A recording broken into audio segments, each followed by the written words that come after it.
Swamiji, for the second question, we have Sri Raviji from Bahrain. He has asked a very practical question, and I think we all have this question in our day-to-day lives. He has asked Swamiji, how do I uplift myself when I'm stressed? Well, I think Ravi has asked a question on behalf of each one of us. I believe that only the dead have no stress. Anyone who is alive will always undergo stress. And if you are trying to do something new, different, stresses will continue to change. And in life, even if you are trying to calm down the stress, sometimes we find it more and more difficult.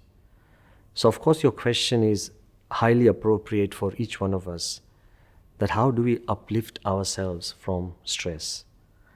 Rule number one, don't stress about stress. There are so many people who keep complaining that, Swami, I have so much stress and stress is really ruining my life. The more attention you give to stress, the more stressed you'll become of that stress. There are so many things that we take in routine. So you need to really identify what level of stress that you have.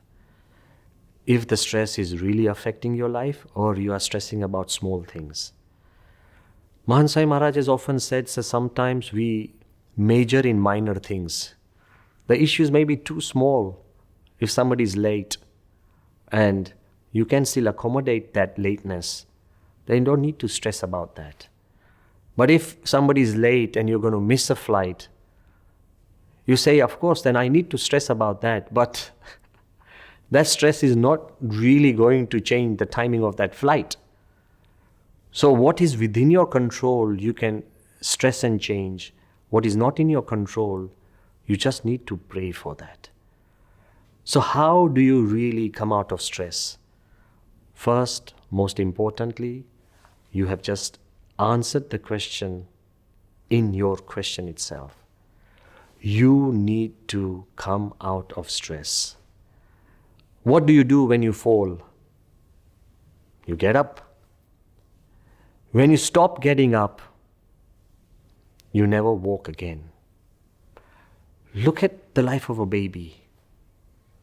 Babies, and when you were a baby, when I was a baby or anybody, how did we learn to walk? It's not by never falling down, but it's by rising up each time we fell down. And the baby, they learn to walk, they learn to talk, they learn things about everything. Don't think the baby is not stressed. The baby is born in a completely new environment which is completely hostile. First time when it's born, it opens its eyes. All these visuals which fill it are completely alien. All the experiences of things around it are completely alien. The people and the faces which try and actually cuddle the baby are completely alien. But still, the baby doesn't worry about that. Through trust, it moves on and it turns everything that is new into a part of its friendly environment. So you need to understand that we can only come out of stress by repeatedly coming out of stress. You'll never be able to avoid a complete stress-free life, but we'll need to manage stress in the way we live and work.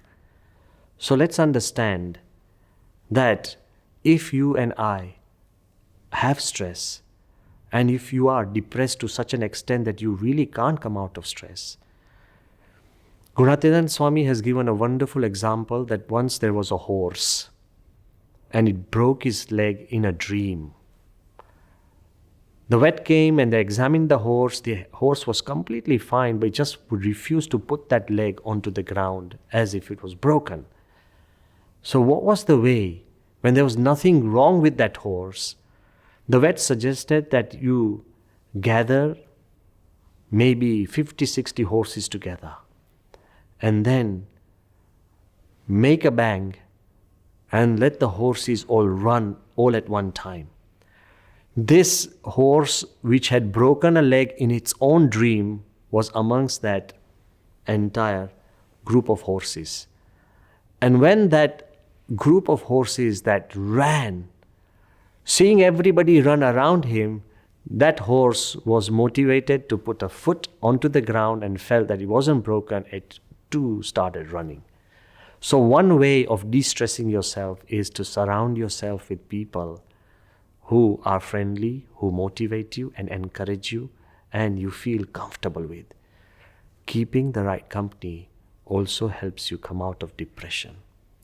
It's not just about keeping the right people around you, because that might not be in your hands every time. Then, continually having the company of the right thoughts. So you can read about good thoughts in scriptures. You can read about important and inspirational ideas. You talk to people who can inspire you through your words. So, to weave a garland of motivating ideas that bring light to your own life, also take you out of stress and create an environment that makes you happier. And third and most important part, I've already said, that when you are stressed and when you can't control the things that stress you, then the only person who can help you is God and our Guru. So continuing to pray to them. Your prayer is a positive idea that you send upwards, and blessings come down to you from within your heart that encourage you to do something special and better.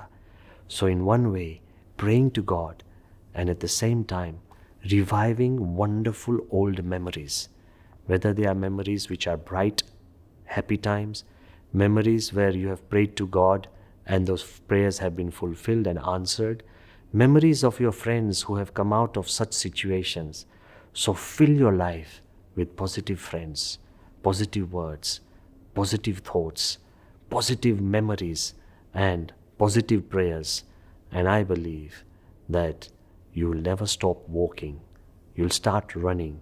And even after deep depressions or stresses, you still create a success that will become inspiration to everybody around you.